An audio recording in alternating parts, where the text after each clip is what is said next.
uh, like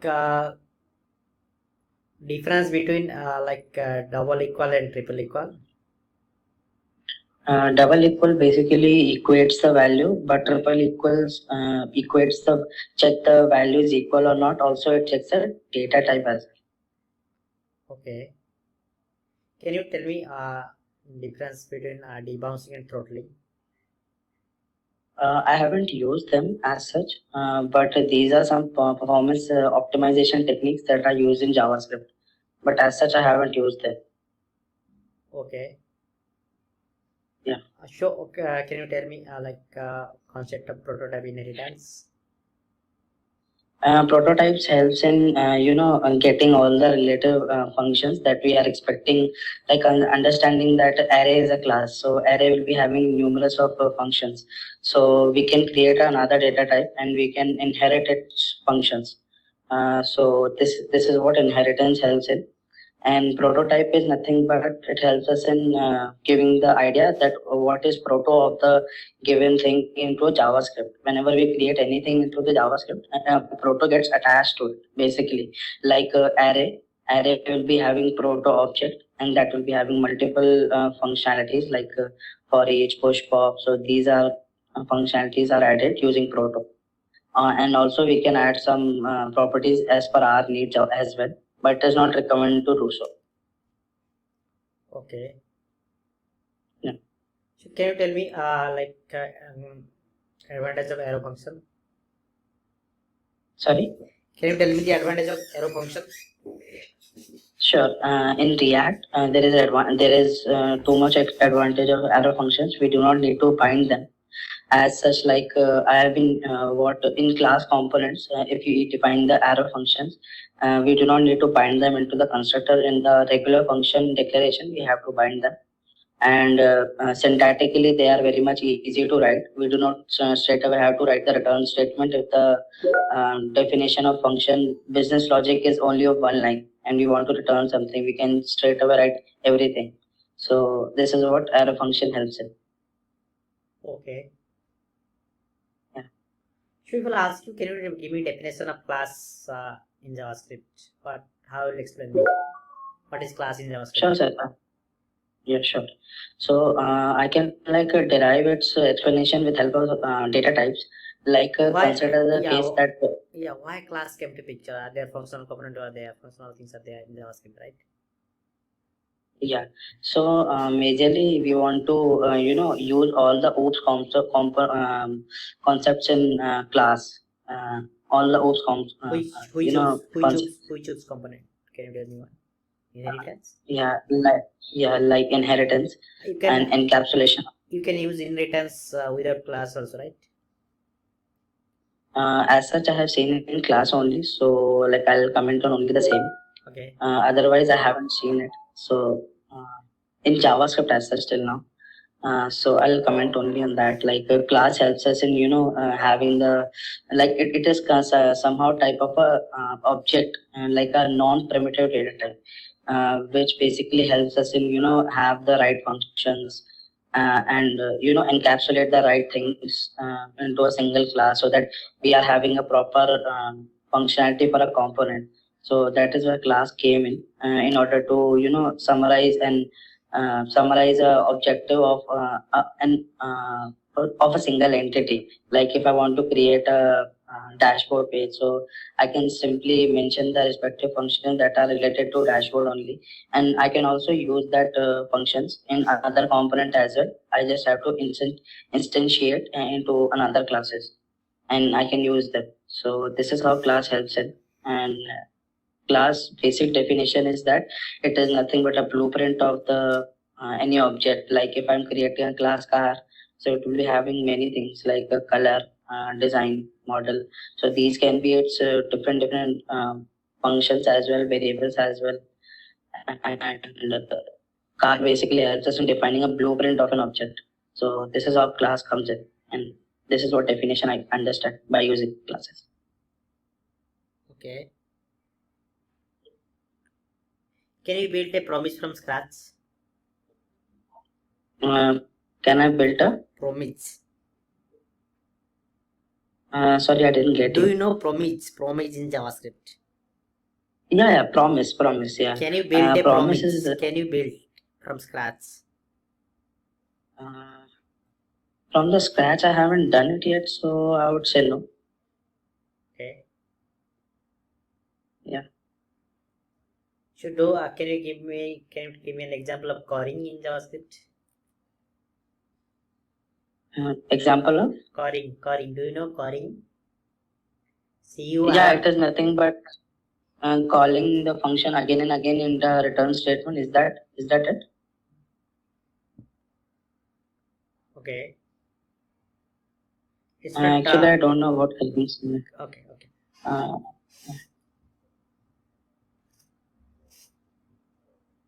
So do how can you do like DOM manipulation? so DOM manipulation, either we can use the DOM APIs or we can use directors also in Angular. We can use um, um, there is a directive attribute based structure based directives that are ngif, l, ng4 as well as ng switch case. So these are some of the things which helps us in manipulating the DOM. And with the help of document.getElement by ID and doing the respective functionalities that you want to do, by these also we can do DOM manipulation. Okay. So do you know what is event loop in JavaScript? Sure. Event loop, yes. What is event loop? What we understand with the help of Java by saying that JavaScript is a single-threaded language that it executes a task at a single time, at a time. So event loop helps us in carrying out the asynchronous task also, like set timeout, promises, and many things. So consider there is a thread, there is a thread, and there is also event loop. Event loop is also having its own task queue. So whenever we run any function, so like set timeout and promise and all these asynchronous tasks are feeded into task queue of the event loop. And whenever there is availability of any program to run, either all the functionalities and task has been carried out in the main call stack, and then event loop sees that there is space available for execution, then it straight away moves those tasks to the call stack from the task queue of its event loop, and then things get processed. Okay.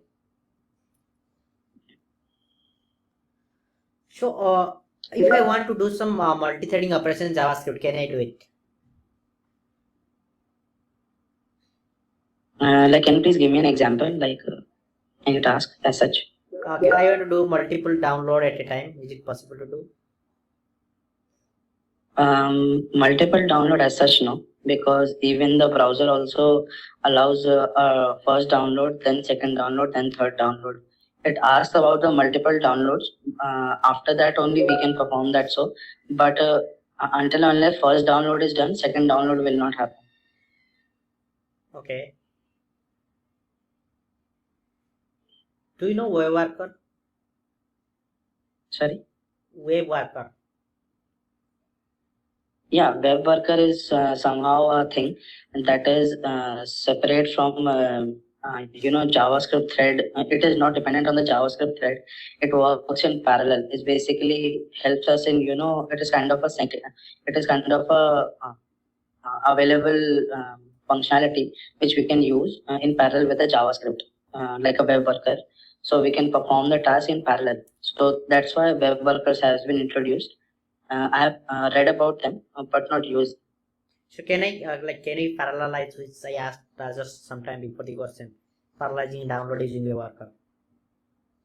That's what, sir. Like, I haven't used it, so I won't comment on this. But I think that it can be achieved with a web worker because it's a thing which can help us in executing the task parallelly. Okay. Yeah. How can you create a triangle using CSS? Using CSS, creating a triangle. Yeah. Okay.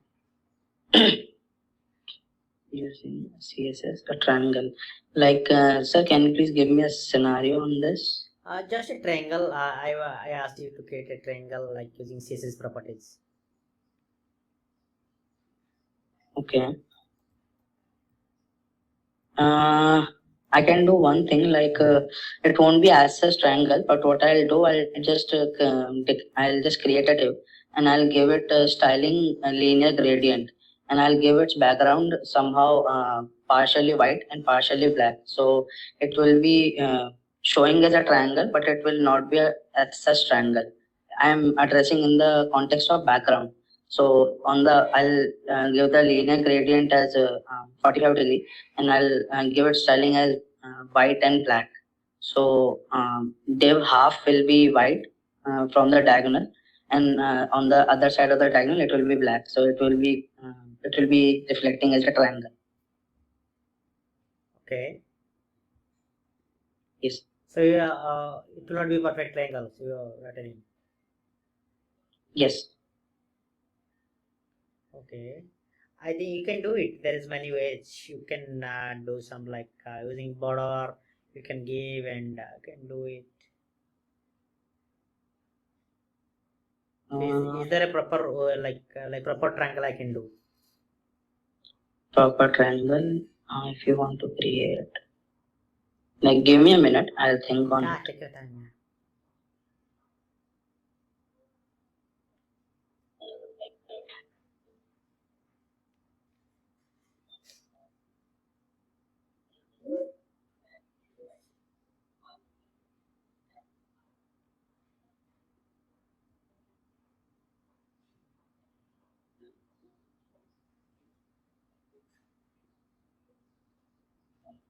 You can use border left, right, bottom, and give it some. Yeah, I understand that. Right and left and bottom can give its base and height, but I'm thinking about hypotenuse actually. You can use bottom, bottom left, right. It will work, and you can give some like yeah. Bottom and right or left will work, but the hypotenuse actually I'm not getting it. How we can search that? Okay. Yeah, give fine.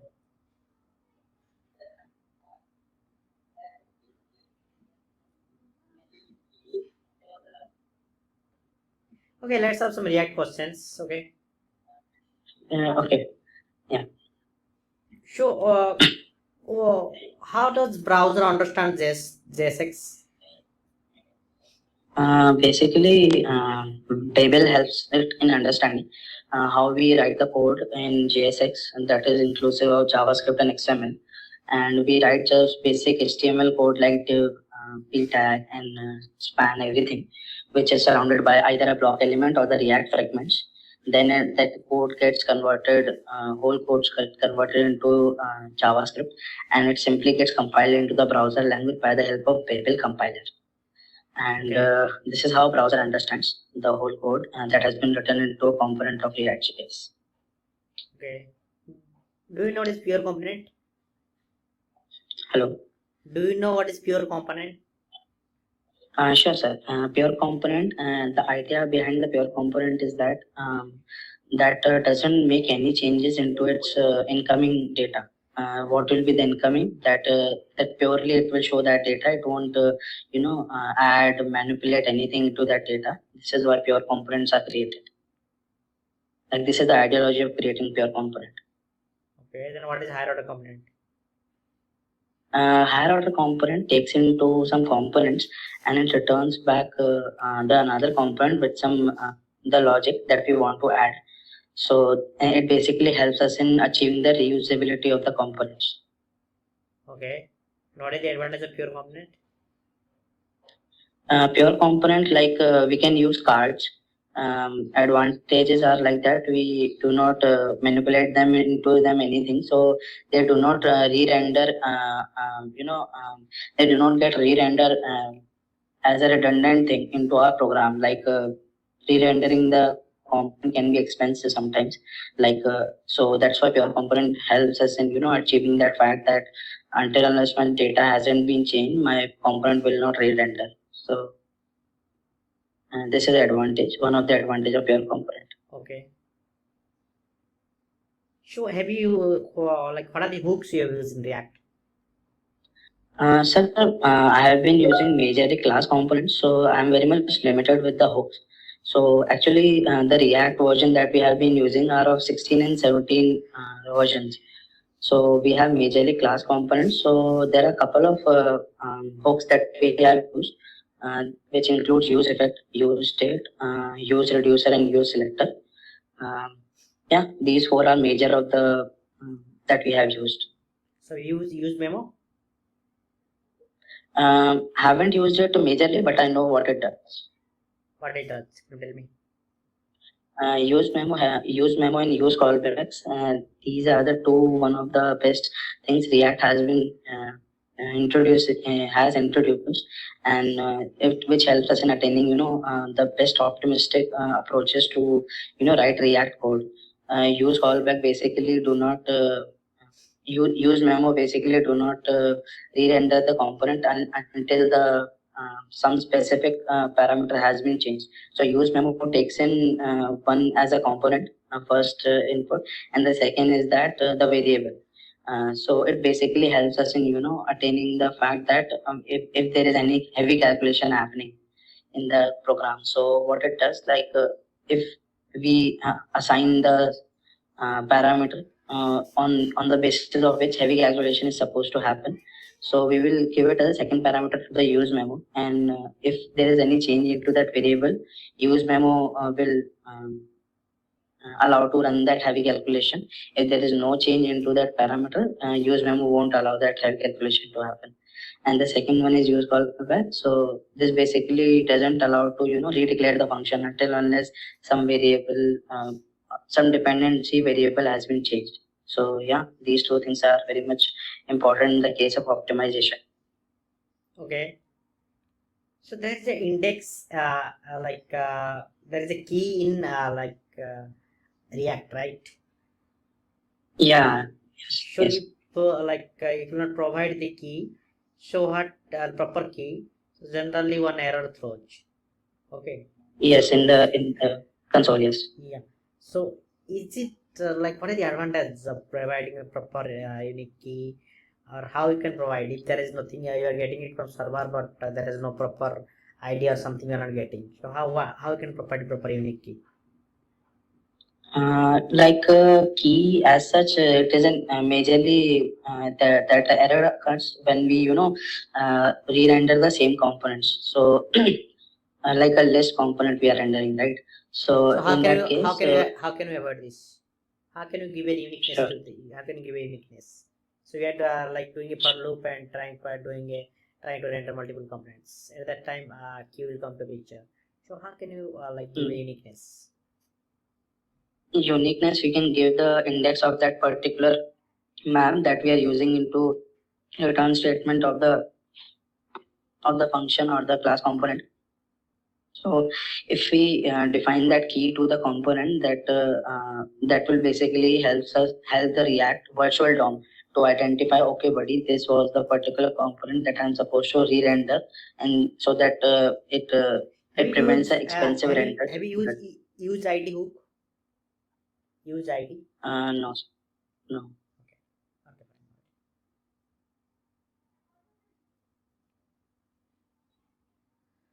So have you implemented lazy loading in React? Not in React, but in Angular, yes. But React, I have seen that how they are implemented. So yeah, I can work on it, no problem.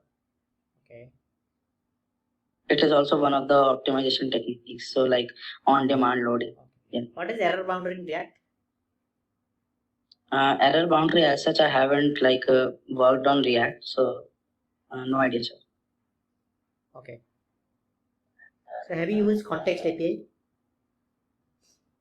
Context API, yeah, for theming, we have been using context API in order to pass the right theme to every component and use it into the styling of the components. Like this is the particular theme is going on, and we are supposed to it. So we have used context API in that case. Okay.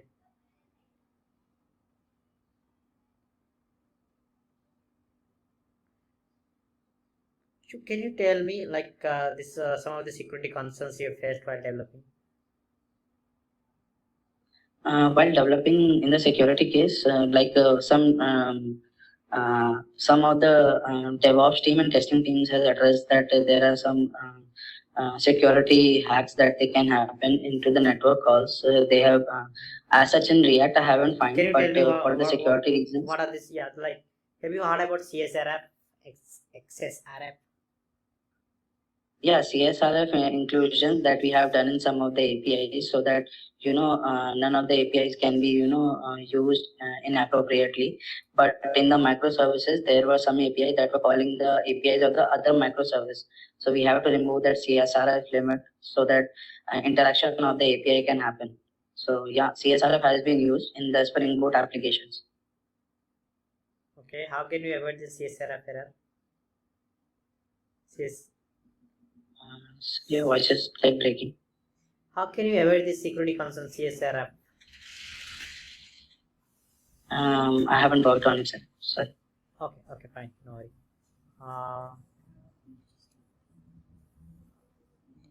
Can you tell me like form handling and validation techniques you have used in React? Sorry. Form Which handling, handling? form handling and validation technique. Form handling and validation as such, I have used like and design for majorly the CSS framework that you are using for using the widget as well. So for controlling form, we used and design, and also we have written some of the custom validations as well in order to have some specific validations. So yeah, we have used and design on the path. Yeah. How can you optimize performance of CSS in React?